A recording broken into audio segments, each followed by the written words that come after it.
बघू शकता ना, तुम्ही स्वतःहून डोळ्यांनी बघताय परिस्थिती मॅडम. हे काय मी राजकीय भाषण नाही करत आहे.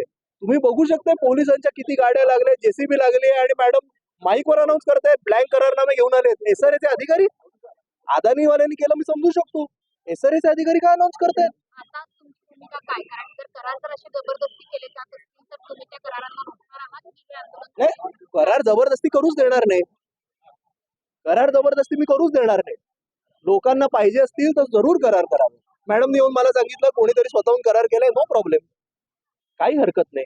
इकडचे सगळे 180 लोक जरी मला येऊन म्हणाले की वरुणजी आम्हाला करार करायचे, की आम्हाला करार करायचे, आम्हाला अदानीच विकासक म्हणून आणि त्यांच्या पद्धतीने करायचं, नो प्रॉब्लेम. इकडचे लोक म्हणाले तर काही हरकत नाही, पण जोर जबरदस्तीने करू देणार नाही, करू देणार नाही. तुम्ही सत्ता कोणाचीही असो, आम्ही लोकांसोबत उभे राहणार. तुम्ही इथेच थांबणार कारवाई? मी इकडेच थांबणार.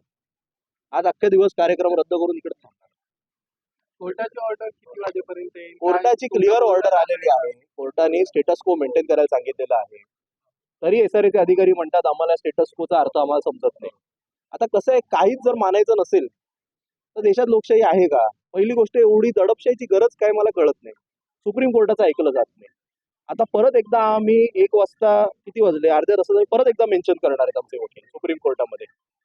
बघूया तेव्हा काय आम्हाला हे मिळतं का. पण याची गरज काय एवढ्या पोलिसांची? अरे पोलीस पण आपलेच आहेत ना, कशाला आपापसात तणाव निर्माण करताय तुम्ही?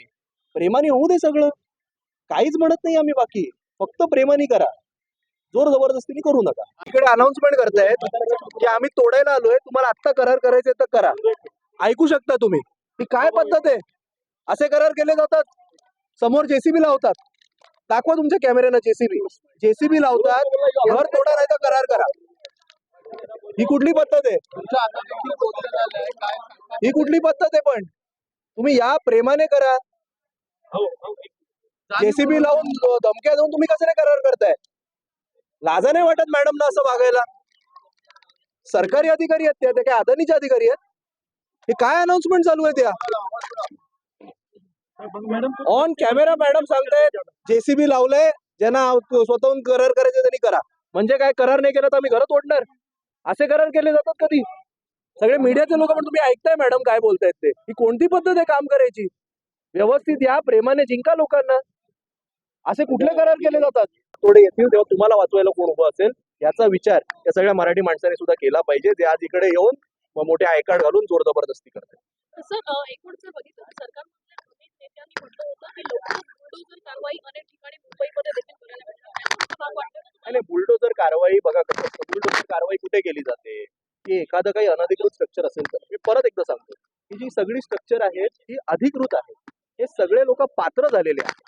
आपण विषय समजून घ्या. ही ही जी तुम्हाला दिसते ही 1970 पासून सेन्सस झालेली स्लम हा एक 2006 पासून अडकलेला प्रकल्प आहे. मी अजिबात असं म्हणत नाहीये की काल एखादा माणूस इकडे येऊन बसलाय त्याला पण घर द्या, अजिबात नाही. जे लोक पात्र झालेले आहेत, आता आपल्याला वेळ मिळालाय, एसआरए आणि अदानी ग्रुपच्या समूहाच्या लोकांनी इकडे यावं, इकडे पब्लिक मीटिंग घ्यावी, लोकांना त्यांनी समजावून सांगावं की आम्ही असा प्रोजेक्ट बनवणार, तुम्हाला अशी घरं मिळणार, एवढी रेंट मिळणार. ते जर मान्य केले तर मी त्यांच्या सोबत उभं राहून इकडे लोकांची मदत करेन.